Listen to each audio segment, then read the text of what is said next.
Hey friends, we're back with American Miscellany, and we're working our way through. Our last essay was essay 151, The House of Rothschild. So very interesting historical look at the Rothschilds.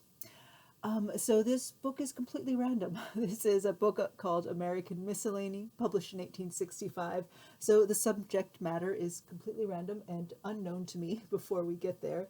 So I'm interested. Our next subject is tears. And I don't know, it's a lot. I can see already that we've already got well over 3 pages on tears. Uh, so I'm intrigued. It could be very interesting or very long-winded and boring, but we'll see. We'll find out together. Here we are, American Miscellany, published 1865, page 391, and we're on essay number 152, Tears.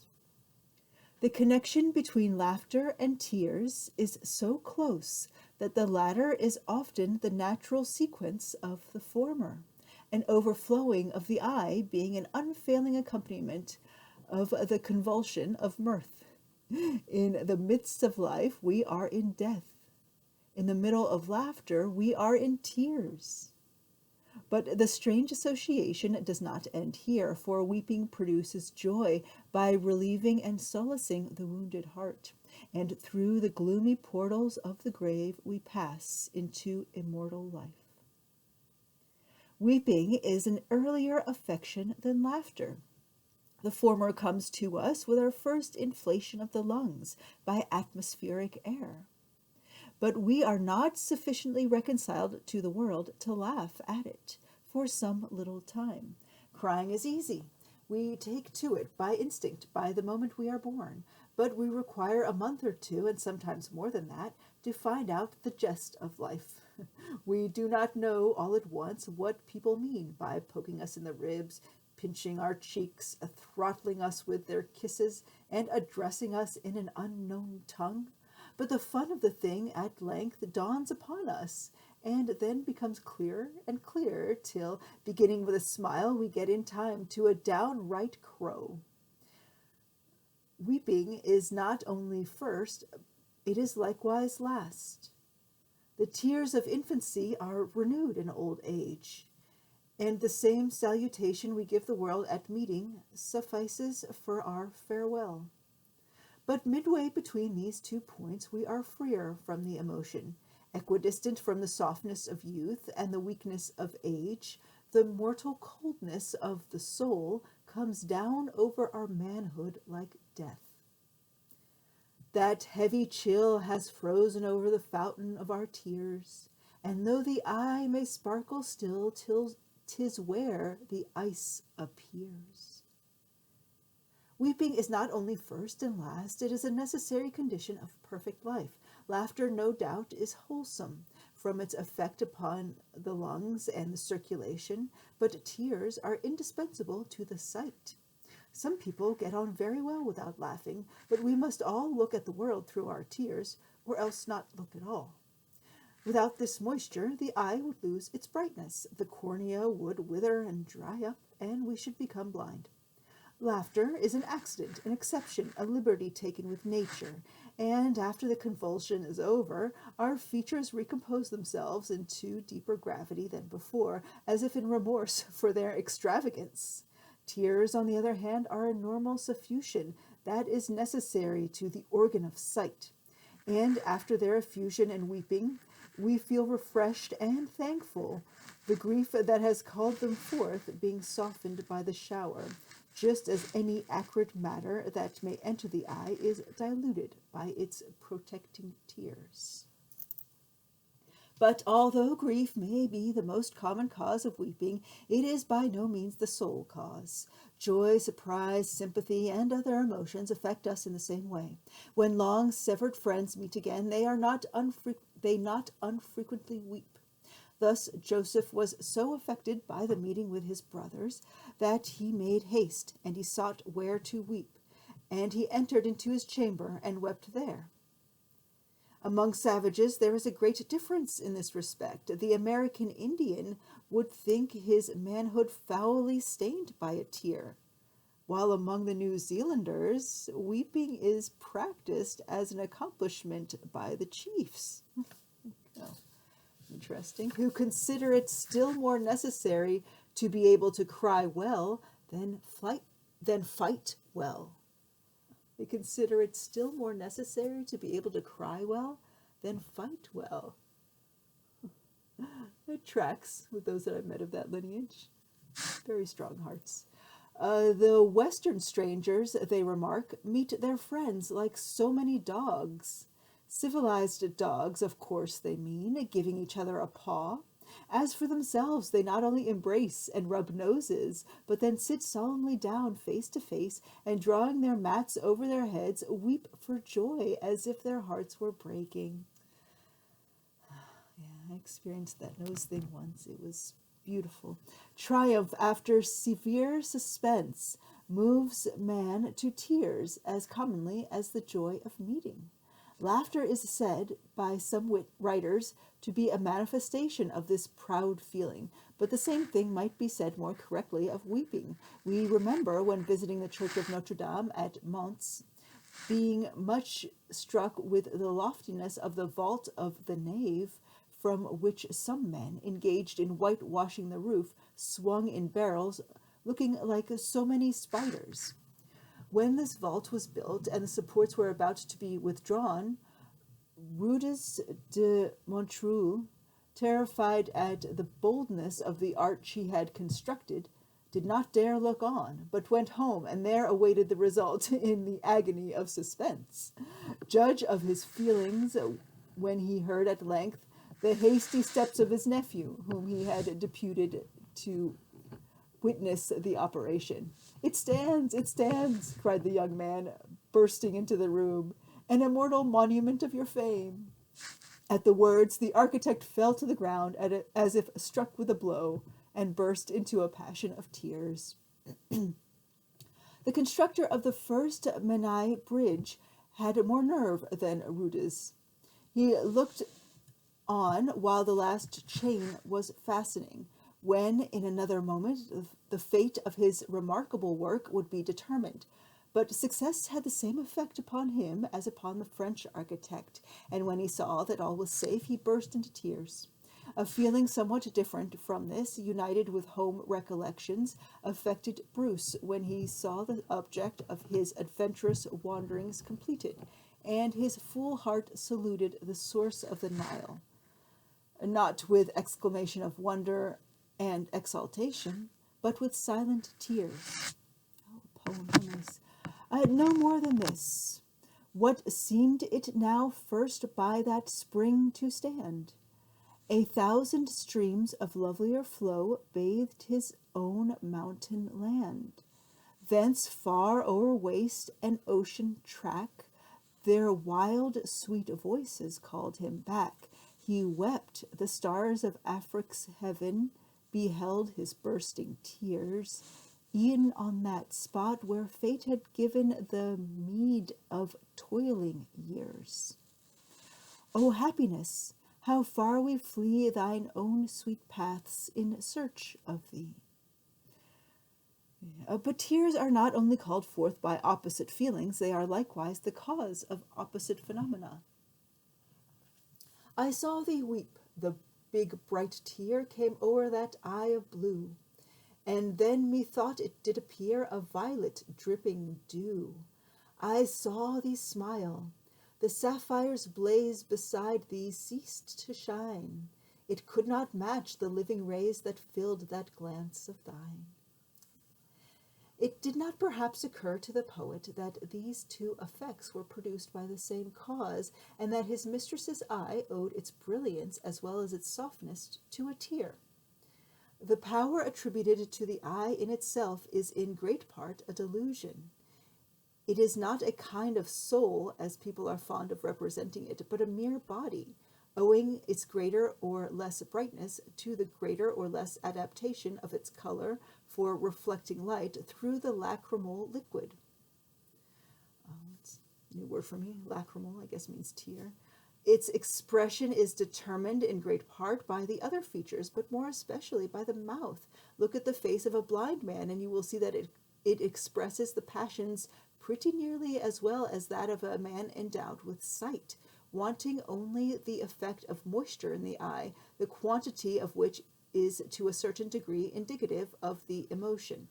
We tried recently an experiment on this question, the converse of that of the blind man, putting out the other features instead of the eye, and leaving that alone to tell a story.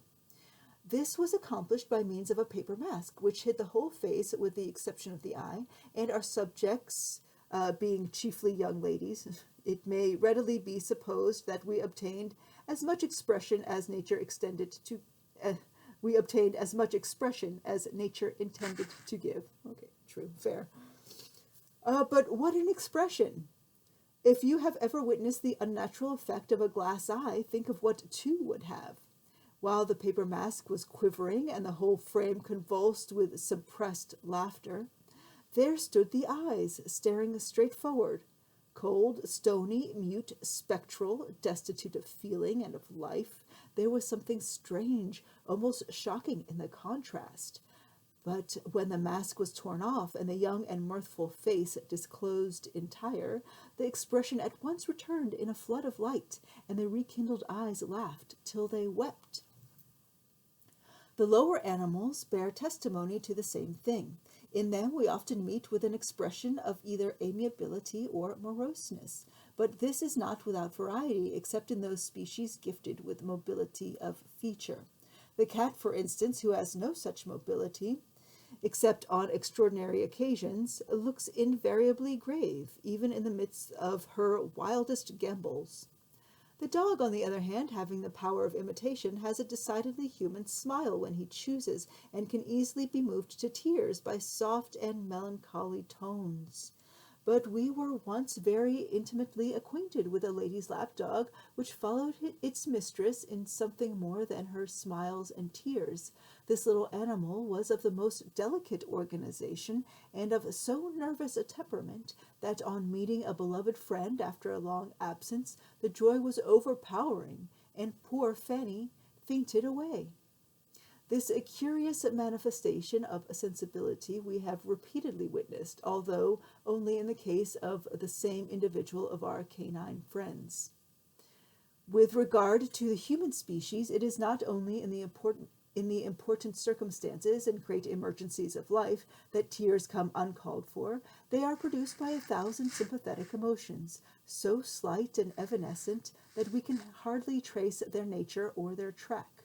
A trait of generosity or nobleness of feeling, a picture of hopeless devotion, a scene of humble happiness, a breath of music, a word, a look associated with our early recollections, all may cause a sudden suffusion in the eyes, wanting only opportunity to overflow.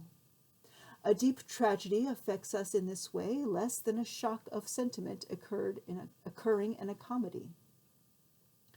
Our taste may be gratified by the pictured griefs of princes and heroes, but our tears rise more freely in obedience to some thrill of the chord of our everyday feelings and sympathies.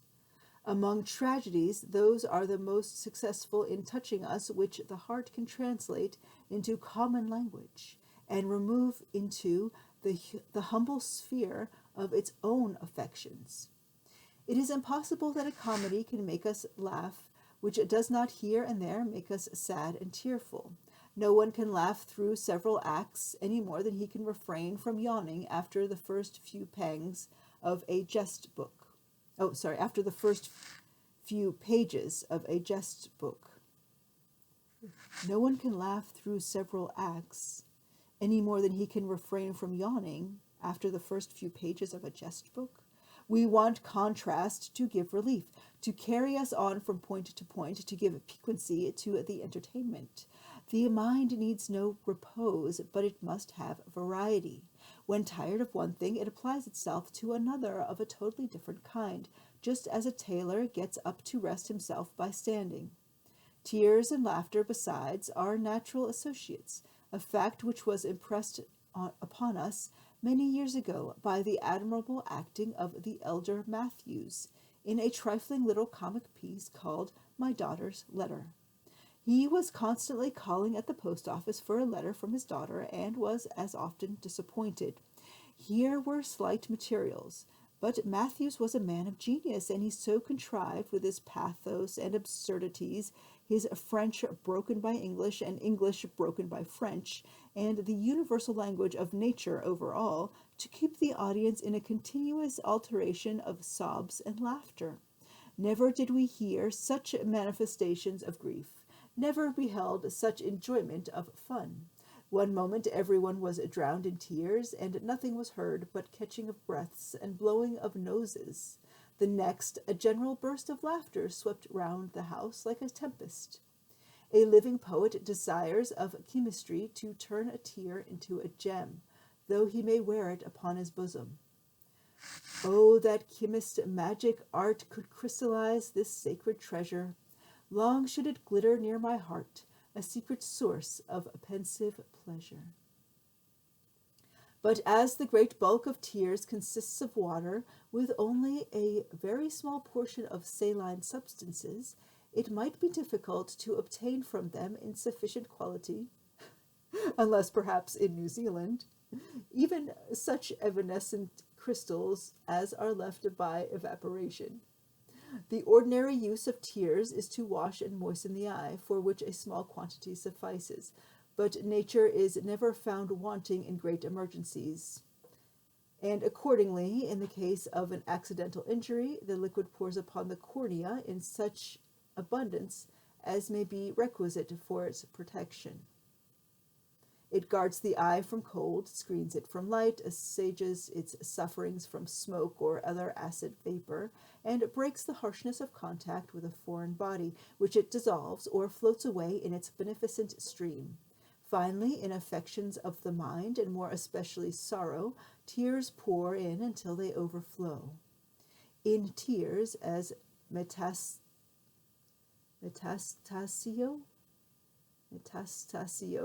tells us through Mrs. Herman. Sounds like a play, I guess. I guess Metastasio is a playwright telling us through Mrs. Herman's. Oh, Mrs. Hemans. Sorry, Mrs. Hemans. Okay, in tears the heart oppressed with grief gives language to its woes. In tears its fullness finds relief, when rapture's tide overflows. Who then unclouded bliss would seek on this terrestrial sphere, when e'en delights can only speak like sorrow in a tear? In such emergencies as we have mentioned, the operation of nature is spontaneous. When the eye is wounded, she rushes, like a watchful mother, to the rescue, and without any solicitation on our part, pours bountifully out the curative waters of her fountain. But when it is the heart that is torn by great grief or sudden emotion, although she is equally on the alert to soothe and heal, there is this difference, that in the former case we are passive patients in her hands, while in the latter we are often able to exercise control and defy at once the doctor and the disease. Persons of strong nerve can arrest the torrents of their tears, even when the big drops are trembling on their lashes, and compel the rising waters to sink and disappear. Many an eye looks cold and calm when the fountain of its hot and bitter tears is boiling underneath. Many a pale, smooth brow is raised erect, as if to look down on the misery that besets it in society, when the proud man would fain, like him of old, hide himself in his chamber to weep unseen.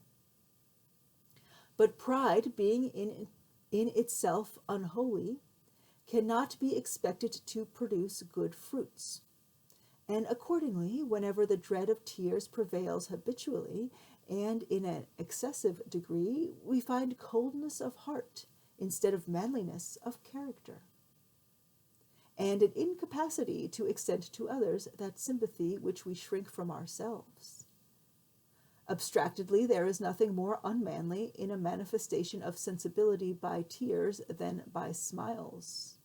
The one is no more a proof of weakness than the other, and generally speaking, the former have their origin in the higher and more refined emotions. When reading anything ridiculous, we smile openly, but when the subject awakens our better sensibilities, we either repress our tears or hide them as something shameful or criminal. Why is this? We have heard in conversation various reasons assigned for the odium into which tears have fallen. Their hypocrisy, for instance, since so many people have the New Zealand faculty of producing them at will, and the constitutional feebleness they betray, since women and children are the greatest weepers. But it is but is the opposite phenomenon more rare in women and children? Is the sapphire blaze always a natural production? Does the silver laugh invariably come from the heart? Have we never heard that man may smile and be a villain? There are, of course, sensibilities for which weeping would be as unsuitable a manifestation as laughter, and there are likewise thoughts that do often lie too deep for tears.